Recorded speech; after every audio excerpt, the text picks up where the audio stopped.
బాబు గారి పాలనలో టెక్నాలజీ పేరుతో కొంతమందికి అవసరం లేకపోయినా బాగుపడిపోతారు. అవి దేనికి పనికిరావు. ఇప్పుడు ఆర్టిఫిషియల్ ఇంటెలిజెన్స్ అన్నటువంటిది ఇప్పుడు డ్రోన్స్ ఉంది. ఏంటి దాంతో ప్రయోజనం? పోలీస్ డిపార్ట్మెంట్ వాళ్ళకి బెనిఫిట్. ఓకే, వాళ్ళు వాడారంటే ఒక అర్థం ఉంది. వాళ్ళు ఎంత వాడుతున్నారు, ఎంత ఉపయోగపడుతుంది. తిరుపతి లాంటి చోట్ల పర్ఫెక్ట్గా ఉంది, విజయవాడ లాంటి చోట్ల ఉంది, మిగతా చోట్ల ఏముంది. బట్ ఆ కెమెరాలు పెట్టేస్తారు, దానికి ఆర్టిఫిషియల్ ఇంటెలిజెన్స్ ఏం చేస్తారు? ట్రాఫిక్ని మార్చేస్తారా? రూట్ మార్చేస్తారా? ట్రాఫిక్ ఎంతకాలం పోలీసులు ఏం చేశారు? కాబట్టి అక్కడ దాన్ని వాడుకుని కొంతమంది బాగుపడిపోతారు. అట్లాగే టెక్నాలజికల్ ఇష్యూస్ ఏవేవో అరేంజ్ చేస్తున్నామని చెప్పి కొంతమంది బాగుపడిపోతుంటారు. ఇప్పుడు ఆర్టీసీకి సంబంధించి ఒక విచిత్రమైంది. 5 రకాల బస్సులు మహిళలకు ఉచిత ప్రయాణం బాగానే ఉంది.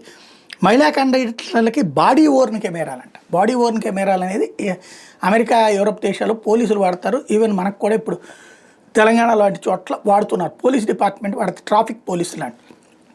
ఆర్టీసీ కండక్టర్లు ఎందుకు వాడాలి అంటే మెడలో కెమెరా ఉంటుంది, అది మామూలుగానే చిన్నదిగానే ఉంటుంది. టికెట్లు కొట్టేటప్పుడు ఆ ఎదురుగుండా ఉన్న వాళ్ళు అందరూ కనబడతారు. లేడీస్ అక్కడ ఉండేది, వీళ్ళు లేడీసే. ఇక్కడ మెడలో వేసుకునే కెమెరాతో ఎదుటి వాళ్ళ ఏం కనబడతాయి, ఎలాంటిది కనబడతాయి, అవి దేనికి పనికి వస్తాయి? వీళ్ళ ఉద్దేశం మేబీ ఎవడో గన్నయ్య గారి సలహా ఇచ్చి ఉంటాడు. ఏంటయ్యా అంటే వీళ్ళు గొడవలు పడుతున్నారు కదా కర్ణాటకలో కానీ తెలంగాణలో, కాబట్టి కానీ అట్లాంటిది ఇక్కడ కూడా జరుగుద్దేమో అని. ఏ గొడవలు జరిగినా నువ్వేం చేస్తావు, ప్రభుత్వం ఏం చేస్తుంది దాంట్లో కండక్టర్లు ఏం చెప్తారు, దాంట్లో ఈ వీడియోలు తీసుకొచ్చి చూపెట్టాలి. అప్పుడు ఇది కనుక లేడీస్కి సంబంధించి గొడవలు పడుతున్నాయి బయటికి ఇచ్చారనుకోండి, అవి వైరల్ అయినాయి అనుకోండి, ప్రభుత్వానికి ఏమైనా ప్రయోజనం అవుతుందా? ఖచ్చితంగా ఇప్పుడు కండక్టర్లతో గొడవలు పడ్డం, డ్రైవర్లతో గొడవలు పడ్డం అన్నటువంటి గ్యారంటీగా ఆ విజువల్స్ని వాళ్ళని తిడతారు కాబట్టి వాళ్ళు అది బయటికి రిలీజ్ చేస్తారు. అప్పుడు దానివల్ల ప్రయోజనం ఏమైనా ఉంటుందా? అసలు ఈ బాడీ ఓర్న్ కెమెరాల వలన ఆర్టీసీ కొరిగేదేంటి, ప్రయాణికులు కొరిగేదేంటి?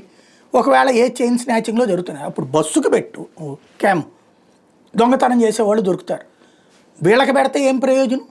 అసలు దీనివల్ల ఇలాంటి ఆలోచన చేస్తే అంటే ఇప్పుడు దానికోసం కెమెరాలు కొనేస్తారు, అదొక కాంట్రాక్ట్, వాడు బాగుపడిపోతాడు, వాడు బాగుపడిపోతాడు, అమ్మినోడు బాగుపడతాడు, కొన్నోడు బాగుపడతాడు. ఇది వేసుకున్నటువంటి వాళ్ళకో తలనొప్పి, అది చూసుకున్నటువంటి వాళ్ళకి ఇంకో తలనొప్పి. మరి ఎవరిచ్చారో కానీ మహానుభావులు, మరి ఎట్లాంటియే ప్రభుత్వానికి డబ్బుల దుబారా ప్లస్ ఏం ప్రయోజనం అర్థం కానీ.